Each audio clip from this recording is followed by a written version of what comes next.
It's time for the Your Personal Bank Show with Ference Toth, financial literacy educator and speaker, entrepreneur, and chairman of the board of a bank in formation. Take charge of your financial future with your personal bank. Now here's Ference Toth. Welcome to the Your Personal Bank Show, and today I'm going to do something a little different. We had a great interview on our show earlier this week with Gary Mcdermott. I really encourage you, if you haven't listened to that interview, I really encourage you to go to yourpersonalbank.com, check it out.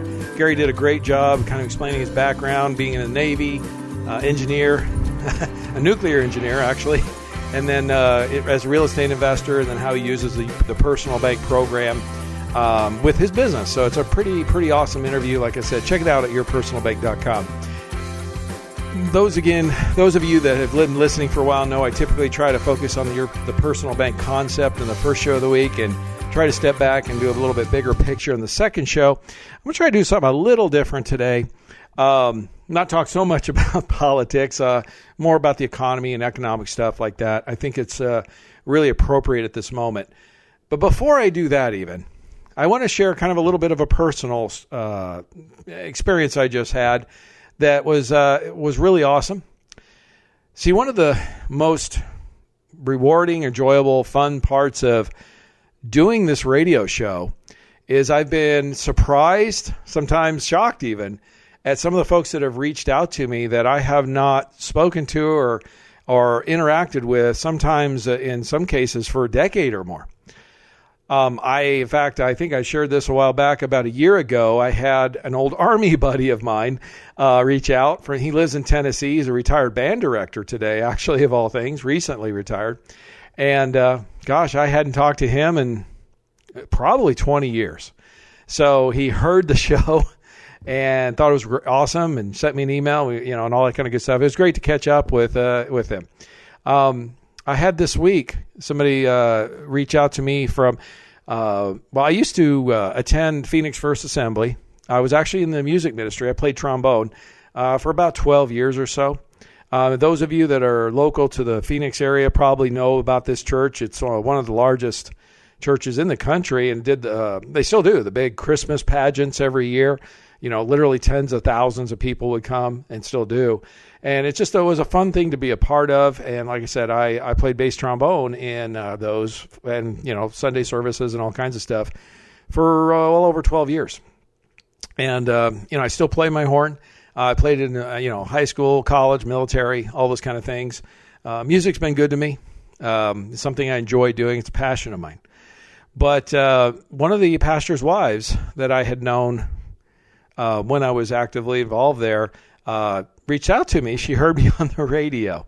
And it was really cool. Got the chance to meet with her today, in fact, and catch up on old times. So it was a really neat thing to do. And her husband had a real impact on my life. Just a quick personal story. I've shared this a couple of times. But when I was first starting in the financial industry, I've shared this many times. I came from the entrepreneurial world. In fact, my first business, I owned a retail plant nursery. Some of you may know of it. Again, the Phoenix area is Paradise Nursery. It was in Glendale, 51st Avenue in Peoria. That was my very first business. I bought an existing business fresh out of college and did well with that until the Gulf War hit, and things didn't go so well after that. But I learned a lot of valuable business lessons from that. One of my consultants at the time, a mentor I had gained, told me, Ference, you earned your master's in business administration through the School of Hard Knocks from that experience. And although it was a struggle and a process I went through, it was successful for a while and then not so much.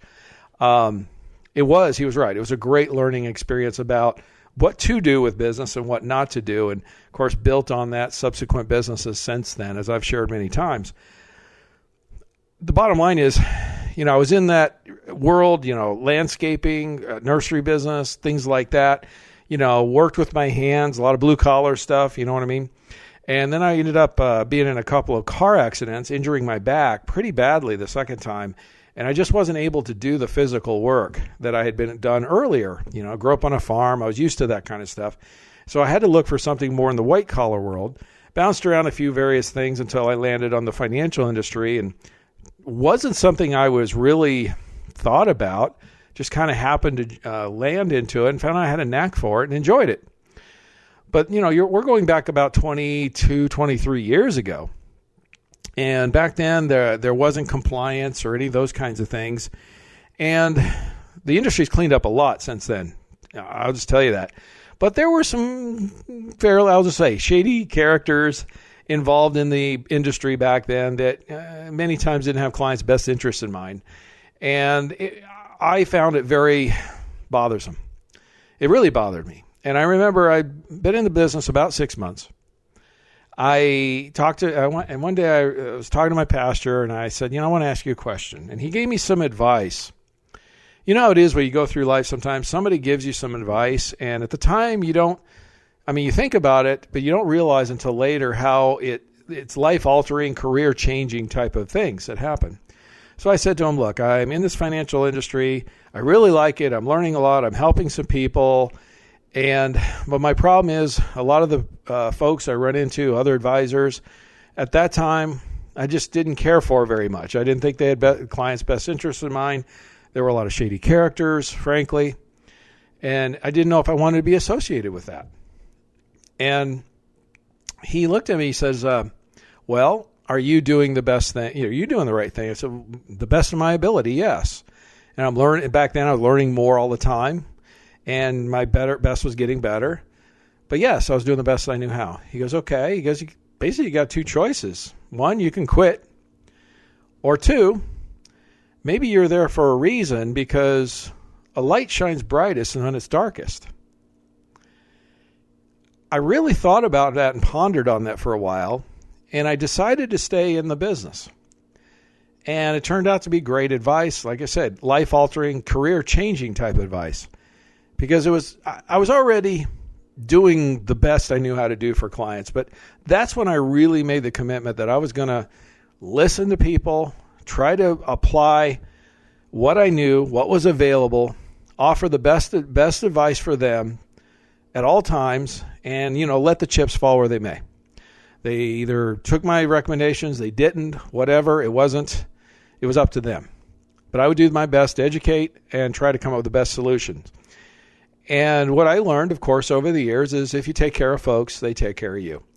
For the past decade plus, have literally worked with just clients who are, folks who are already clients, referrals, reviews, things like that, workshops that I've done, or now the radio.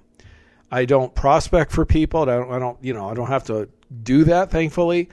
I've built a network up over the years, decades now even, of folks I've just taken care of. And now they reach out to me, like this particular pastor's wife, who I hadn't spoke to in 15 plus years, probably, something like that.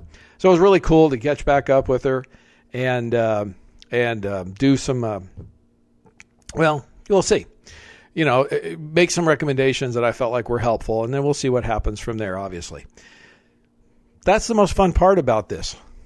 It's talking to people, helping them out, changing their financial future, frankly, really, really making a difference and looking at the situation to really, truly make the difference in their lives, their financial lives, their business, their family, whatever it may be. And I just have a passion for that, and I still enjoy it, and I get pretty fired up sometimes, as many of you know listening. But again, it's a personal passion of mine. What I want to talk about today really is the primary reasons, what I'm seeing. I'm definitely seeing an uptick in folks reaching out to me, which is not a surprise. As I've often said to people, again, I've been in this industry now going on 23 years. And this is what I call my third rodeo. What do I mean by that is I remember 2001, where things were well, and then the dot-com crash and things started going the wrong way. I remember 08, 09, the Great Recession, same thing. Things have been going really well, and then, started going the other way really, really strongly. And I can just say that history doesn't repeat itself, but it echoes.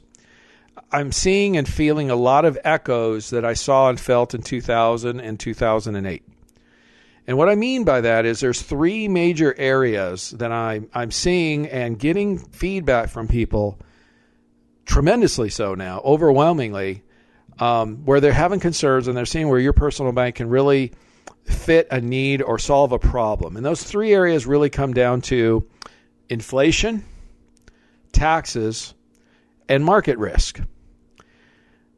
We're going to talk about all three of those today because, like one of the questions that was asked of me today, in fact, of a client I was meeting with, is they were asking, well, we were talking about those very three issues again: taxes, inflation, market risk.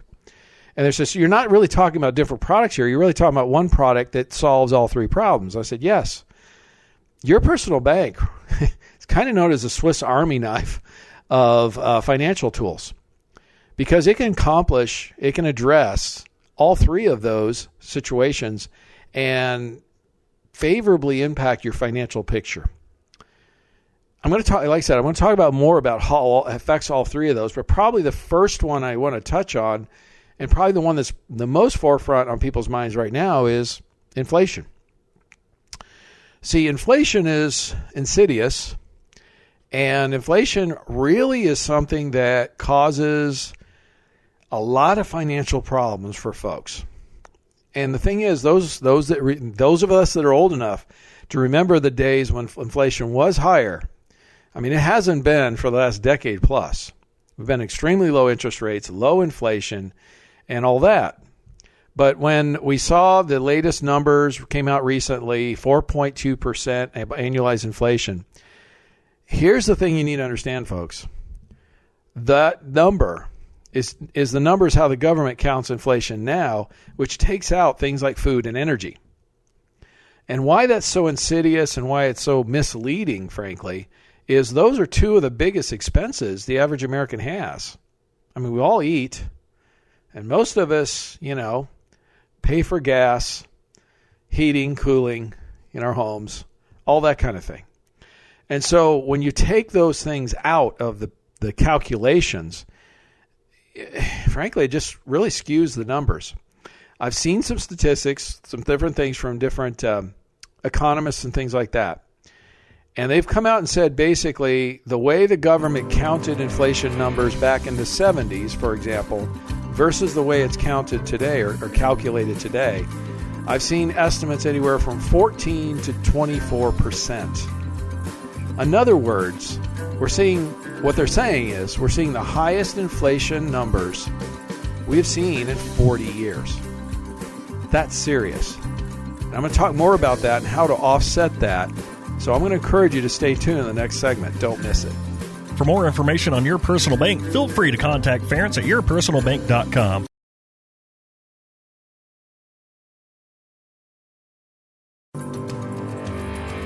Back to the Your Personal Bank Show with Ference Toth. Welcome back to the Your Personal Bank Show.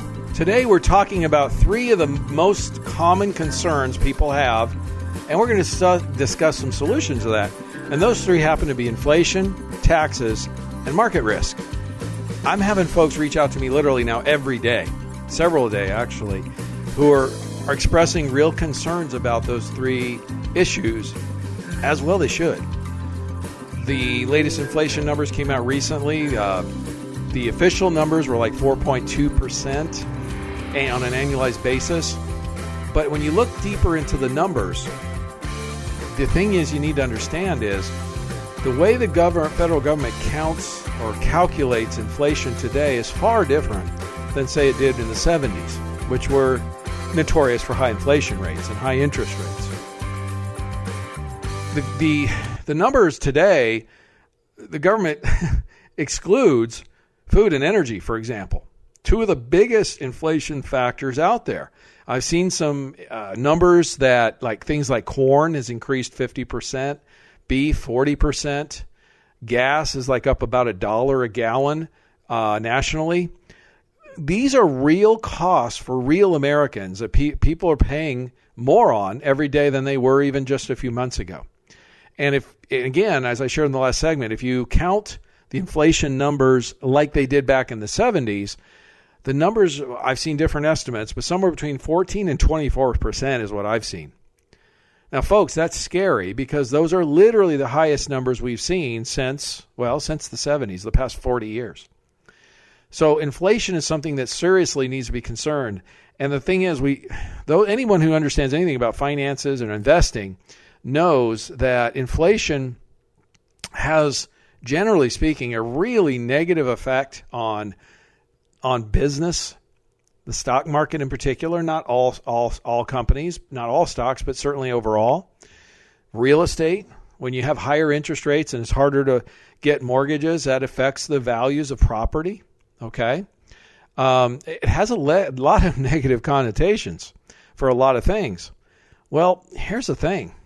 Your personal bank, it actually, higher interest rates creates higher dividends. In fact, I have a chart I show to people all the time showing the dividend rates, for example, for the top dividend-paying companies for the last 25 years. If you go prior to 08-09, which is kind of the sea change, if you will, of interest rates. Prior to 08-09, prior to the Great Recession, interest rates were more of a normal, what we consider a historical normal level. Those of you that are not, most of us remember this, a typical mortgage back then, 7-8%. That was considered normal. I mean, I know we've had like 3% mortgages for quite so long now. A lot of people have gotten used to that. And the thing is, that's not normal. It's historically low. I've even seen some people share that we're in the lowest interest rate environment since 1787. Folks, that's the history of our country. Okay, so that kind of puts things in perspective a little bit. When you have inflation, that generates typically higher interest rates, and there's already some rumblings and some discussion by the Federal Reserve of maybe having to start raising interest rates to slow down the rate of inflation. They're kind of caught in a quandary for a lot of reasons because there's a lot of debt, and by raising the interest rates, that increases the interest on the debt. I'm not sure what's going to happen exactly. I don't think anyone knows. But certainly inflation is on the rise. Will it continue? We're going to see, but one of the biggest causes of it, which is very clear, is our federal government has spent about $6 trillion pumped into the system over this past year or so in extra dollars, extra funding. That's a lot of money, folks. And that's a lot of money to add into the system in a very short period of time, which means there's a lot more dollars chasing goods and services, and that's the definition of inflation. If you got a lot of more dollars chasing goods and services, the cost of those goods and services go up, ergo inflation. Has a negative impact generally on a lot of investments. But your personal bank is an interest rate sensitive type of account. In other words, dividend rates prior to 08-09 averaged 7-8% was normal. I'll show you the chart. Multiple companies, that was the norm. Today, 5-6% is the norm. So if interest rates do go up, your personal bank's going to be a very strong place for the money to be, and it's a great counterbalance for those who, say, for example, have investments with, say, in the stock market or real estate, because it'll counterbalance that, or it's non-correlated assets. So having some assets and diversifying that way just makes a lot of sense for a lot of people right now. I mean, there's no argument that the stock market has been a tremendous wealth growth source for the last decade or so. And a lot of people, a lot of economists are calling this stock market rise a bubble. It's no secret. It's really high. It's all time. We're breaking all time highs. It seems like every week or so, and it's being fueled by really low interest rates or a Fed-induced bubble. So, bubbles pop, corrections happen. When is there going to be a correction? I don't think it's an issue of if. It's more of an issue of when and how much and how long. Those are the questions that can't be answered. We'll know when it happens, and those are really difficult to predict. But just look at history. I mean, folks that go around saying we'll never have another correction don't understand, haven't seen history, and I think they're just they're denying, they're history deniers. I just think let's be honest and realistic. You know what I mean? Having a diversification and an interest rate sensitive type of account. So if inflation indeed goes up, interest rates go up, you have an investment that can really shine. Again, I shared this earlier. The personal bank dividends right now are in about 5.76% range. And that's the lowest, historically lowest they've been in like ever. We got companies that have been paying dividends and never missed since literally before the Civil War, okay? So these are some of the lowest dividends ever seen. And given the fact we're in such a low interest rate environment and they're still paying upwards of 5.75 to 6% is impressive, particularly when you point out there's underlying guarantees, tax-free. We're going to talk about that in the next segment, which is probably the second most common concern today. That's powerful. That's strong. And like I said, historically, in a normal interest rate environment, dividends around 7-8% is the norm. Okay? So if you're looking to diversify, if you're looking for a place like where can I put my money that has some safety, has some guarantees, has some tax benefits or protection or is tax-free, but most importantly will actually thrive in a higher interest rate environment with inflation, you should consider Your Personal Bank. Contact me, yourpersonalbank.com for more information. Happy to share it with you, send you some info. We can chat. There's no cost or obligation to do so. It's worth taking a look, and that's what a lot of people are finding out today, again, because it just makes sense to have that diversification. Like I said, in the next segments, I'm going to talk about taxes, how to create tax-free income, tax-free growth, access it tax-free, and pass it on to your heirs tax-free. Again, it has to be set up properly. We'll show you exactly how to do that. So if you think, this is the common joke I've been hearing recently, I've been saying to people, well, if you think tax rates are going to be higher in the future, and usually at that point I get interrupted, it's not if, it's when, based on a current administration. You need to start looking at income tax-free options, creating that tax-free bucket. So we're going to touch on that in the next segment. So stay tuned. I encourage you, don't miss it. For more information on Your Personal Bank, feel free to contact Ference at yourpersonalbank.com.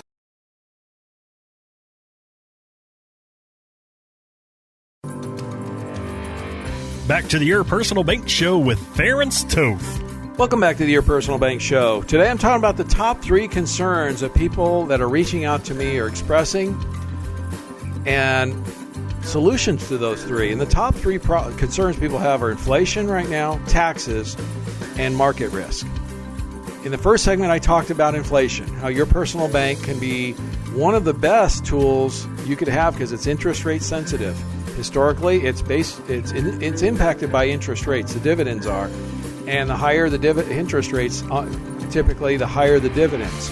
So it's a directly correlation. Okay, so and a great diversification tool. So if you're looking for an inflation hedge, or you're looking for something that does well in higher inflation or higher interest rate environments, check out Your Personal Bank. Second thing is taxes. There's no secret that our current administration has expressed a myriad of ways they plan to increase taxes. And there's a powerful book called The Power of Zero by David Mcdermott. I have nothing to do with this book. I've just recommended it for many years. I should probably reach out to David and see at some point. But he wrote a great book, and it talks about taxes, particularly involving IRAs, 401ks, tax-deferred type of accounts. And the premise of the book is quite simple, is, well, 2 times 0 is still 0. In other words, if tax rates do double, for example, or increase whatever rate they increase, well, they can double, but 2 times 0 is still 0. Oftentimes, when I recommend that book, folks read it, and they usually read the first few chapters, and then they'll reach out to me and they'll say, look, we need to talk. So I would strongly encourage you, if you have an IRA, 401k, or any tax-deferred type of account, TSA, 457 plan, any of those kinds of things, annuities, okay, any of those, read The Power of Zero by David Mcdermott. You can get it just about anywhere. Contact me with any questions at yourpersonalbank.com. The third issue that folks are contacting me and discussing with me is their real valid concern about market risk. I mean, there's no secret the past decade or so has been extraordinarily strong for the stock market. And a lot of people who have invested there have done really, really well. A lot of it has been fueled by the low interest rate environment that's been in place for the past decade by our Federal Reserve. Low interest rates tend to, they basically reduce the cost of borrowing money, access to funds, which is great for business, particularly larger businesses that have access to a large amount of capital to grow their business, expand, do more, all those things. And if the cost of capital, the borrowing cost of capital is really cheap, the expenses are cheap. It's favorable for business in general, for the most part. Well, things that are favorable for business and low expenses, higher profitability, of course, tend to be favorable for the value of a stock. I mean, the stock is roughly based on the value of the company and profits of the company, right? So many people, frankly, are starting to call this the Fed-induced bubble. There's no question that the market has gone up. It's gone up tremendously. And it's kind of one of those things where, are we going to see another correction? Again, this is personal opinion. But if you look at history, you look at any chart, I remember 2000 and the dot-com bubble. I remember 2008 and the mortgage bubble. Are we going to see another bubble burst? I believe we're going to see a correction. And I don't think that's a bold statement at all. I think that's pretty well universally understood. The question or the issue, though, is when, how much, how long, and those are things that, well, frankly, no one can truly answer. We won't know it happened until it happens, right? And so, although a lot of wealth has been made over the past decade or so in the stock market, there are quite a number of people, an increasing number of people that are getting more and more concerned and nervous about a correction, particularly if inflation rears its ugly head, higher taxes, more government spending, could slow economic activity, various things like that. All those could have a negative impact, and we could see a market correction. So, again, diversifying your portfolio into a non-correlated asset to reduce your overall risk exposure, for the most part, is probably a really good idea. I mean, let's face it, it's a good idea all the time. But when the risk, I always say, when the risk is higher, when things go up more and you get higher and higher you go, the more risk there is, right? I mean, that's just a statistical fact. And the higher the risk, the more the need for diversification.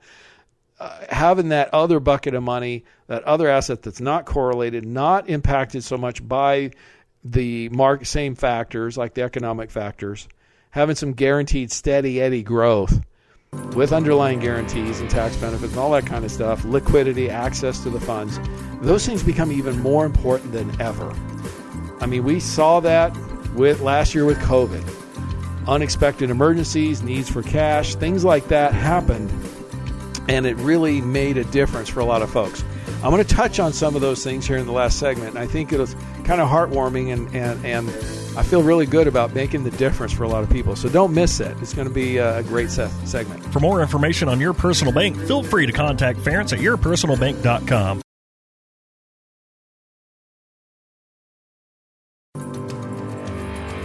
Back to the Your Personal Bank Show with Ference Toth. All right, welcome back to Your Personal Bank Show. We're going to wrap this up today. Today, the topic we've really been touching on is really the top 3 concerns I'm hearing from people on a daily basis right now is inflation, taxes, and market risk. I believe all 3 of those are very, very valid concerns.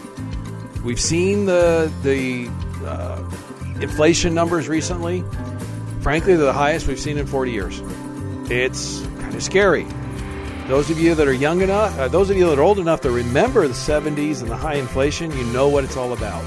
I'm going to date myself here a little bit, but I was just, I was a junior high, early high school kid at that time. But I do remember that. I remember enough of it, going to school and stuff. I remember riding on the bus to school and seeing farm equipment, because I grew up in a small town in Missouri. We grew up on a farm, raised horses, and various other things. We had an apple orchard, all that kind of stuff. And I remember seeing tractors sitting out by the roadside and with signs on them, bank, just take it because I can't afford the payments, things like that. It was an economically tough time for a lot of people. And there, if you look back in history, the gas lines and various things like that, it was not a good time. And just the very threat of that is enough to instill fear into a lot of people, as well it should. I mean, I don't know if fear is the right word, but certainly a strong concern, because higher inflation can dramatically change the landscape from a financial standpoint, investing and all those kinds of things, from what we've been used to seeing for the past decade or so, certainly, where we've had extremely low interest rates and very low inflation for that matter. So it would be a complete opposite of what we've been used to. So we'll see what happens. I mean, we have economists. There's some people that are talking about it's going to get worse before it gets better. I hope they're wrong. I hope it doesn't. But I believe, hope is one thing, but planning, I always say, plan for the worst, hope for the best. That's wise, because it certainly appears that we're going to be dealing with at least some inflation and higher interest rates and things like that. So it's certainly time to rethink your portfolio, rethink your investment strategy. I mean, what's been work just because it's worked for the past decade doesn't mean it's going to work for the next decade. Particularly if we see a dramatic change in interest rates, inflation rates, tax rates, okay? That'll make dramatic changes in the economy. The things that were struggling or not doing so well in the past decade will probably shine the next decade. You know what I'm saying? And one of the things, here's what I like about your personal bank. You know, we do have the index options. It's based on the S&P 500. And you have upside potential without downside risk, and that's all nice and good and well. And for those that are interested in that option, that's great. But we also have this, the one that's probably the most popular is the steady Eddie consistent dividend option. Like I've shared so many times, we have companies that are still paying 5.75, 6% dividends today, right now, and have been paying those kind of dividends, 6% plus, for the last 25 plus years, and have never missed a dividend since literally before the Civil War. Folks, if you can find a better, stronger, longer dividend history than that, I'm listening. As far as I'm aware, it doesn't exist. And so by getting that steady Eddie consistent dividend return, and like I said, 5.75, 6% is the low end. This is the lowest we've seen literally in decades, because we're in the lowest interest rate environment in decades. Well, probably ever in the history of our country. And these dividends are interest rate sensitive. So when interest rates go up, we're dealing with higher interest rates. We're going to also see higher dividends. I have the charts, show you the history, show you actually what's happened over the past 25 years, for example, with all the dividend paying companies. So it's worth looking at. It's worth considering. It's worth diversifying in the non-correlated asset. The taxes, like I said, the joke is, when I say to people, and I've been saying it almost tongue-in-cheek now, well, if taxes increase in the future, often I get interrupted with not if, but when. And it is certainly absolutely true that our current administration has talked about repeatedly of a myriad number of tax increases they intend to implement. We'll see how many of them actually happen. My opinion, the less tax increases, the better. But that's not necessarily the opinion of the current leadership, is it? So if we deal with a double whammy, let me put it this way. If we have a double whammy of higher interest rates, inflation rears its ugly head, and higher taxes on top of that, you can be looking at some significant economic devastation or dramatic difference in our economic picture. And, some things are going to shine in that. And a lot of things that we're familiar with are going to suffer in that. Your personal bank's going to shine. I mean, that's just look at the history, look how it's set up, look what it's, again, higher interest rates it's interest rate sensitive, so it generates higher dividends. We can look at better positive arbitrage, because remember your personal bank concept. Never forget. Look, if there's one, I say this all the time, if there's one takeaway that you get from this show I'm sharing with you today, if there's only one thing I want you to remember, it's this. That your personal bank concept is we're funding monies into a high cash value policy designed to maximize cash growth. This is not the type of insurance policy most people are familiar with. We're growing cash. We're maximizing cash, minimizing the death benefit.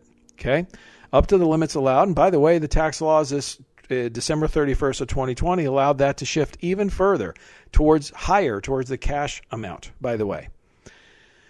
So it's gotten even more favorable this year, thanks to the tax codes. That's awesome. The second step is we set up a bank line of credit using the cash in the policy as collateral for the loan. The dividends today and historically are higher than the interest rate that's charged. Like I said, today you're looking at dividend rates of 5.75 to 6%. Those are on the low end historically. And bank lines of credit interest are between 3 and 3.95, which are also on the low end.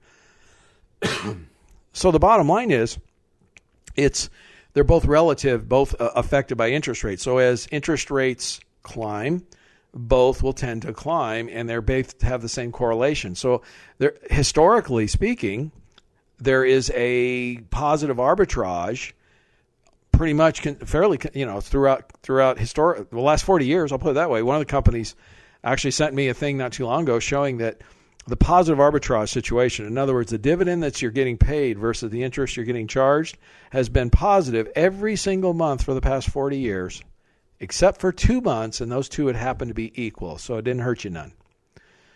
So over the past 40 years, there's been positive arbitrage every single month except for 2 months. That's strong, okay? But here's what I want you to understand. Here's the takeaway. Here's the one piece that I don't want you to miss, and the one thing I want you to take away from.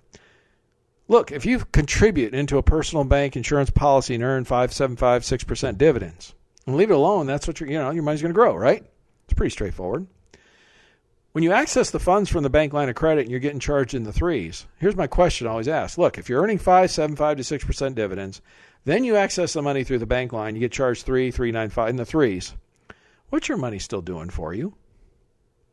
Well, the answer is, of course, it's still growing, right? You're keeping the difference, which is the positive arbitrage. Here's the takeaway. I promise. This is it. I'm not going to drag it out any further. The takeaway is, folks, that's on money you spent. The positive arbitrage, the interest that you're earning, is on dollars you actually spent and used elsewhere. Now, it doesn't really matter what you use the money for, does it? You could have paid off some bills, bought something, or you could have invested it in something. But you're still picking up that positive arbitrage. So I say to investors all the time, what's your rate of return on your investments? How'd you like to add how'd you like to add a couple percent to that? Look, a couple of percent may not sound like a lot. But if your rate of return on investments is 10%, and I think most people agree that's a strong rate of return, after net of all fees, expenses, costs, everything.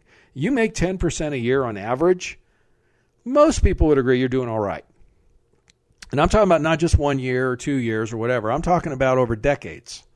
Your average rate of return is 10%. And you're able to add 2% to that. Folks, that's a 20% increase on your rate of return. Think about a business. Think about a business being able to increase 20% profits, top-line profits. Let's say that business makes a 10% ROI. They're able to increase their profits, top-line profits, by 20%. How would that impact a business, for example? That'd be huge. That's a huge increase in profitability. Here's what I help people understand. A household is a business too, in terms of from a financial standpoint. In other words, a household has income, typically, and a household has expenses, right? And hopefully the income and expenses, there's more income than expenses, for the most part. And money flows through that household. And in most cases, people try to have something left over extra to put away or save for the future, right? Retirement or whatever. Well, what if you could increase that by 20%? That's if you have a 10% rate of return. If it's more like 6 or 7, let's say, that percentage increase is even greater, isn't it? So what I'm trying to say is you're earning interest on money you spent. Aren't you going to have more money to spend in the future? Because if you don't use the personal bank concept, look, you give up the positive arbitrage. You give up the interest, right? Look, you're spending the money anyway. We all are. Our household, our business, we're buying stuff, we're paying off debt, we're doing all these things, right? We're investing in stuff. What if you could pick up a couple of 2-3% interest on those dollars that you're investing, that you're spending? What if you increased your bottom line profitability by 20 or 30%? Would that make a difference? Look, if you added that up over several years, a decade, 2, 3 maybe, or more, it can make a massive difference. And that's when I have so much fun working with people. Longer term, I have many clients I've worked with for literally decades. The difference in their financial situation because of this, over and above what they're normally earning and growing, is significant. Contact me at Your Personal Bank for more information, and as always, stay tuned to the Your Personal Bank Show. For more information on Your Personal Bank, feel free to contact Ference at yourpersonalbank.com. This show is designed to provide accurate and authoritative information. The presenter and guest on this program do not engage in legal, accounting, or tax advice. Professional advice regarding your situation should be sought if required. Products and writers may have limitations and may not be available in all states. Excessive unpaid loans may affect performance. Distributions may become taxable if not managed properly. Replacements may not be suitable for everyone. There may be charges when replacing coverage. Compare when considering a replacement. Dividend rates and baseline of credit rates may change. Contact yourpersonalbank.com for current rates.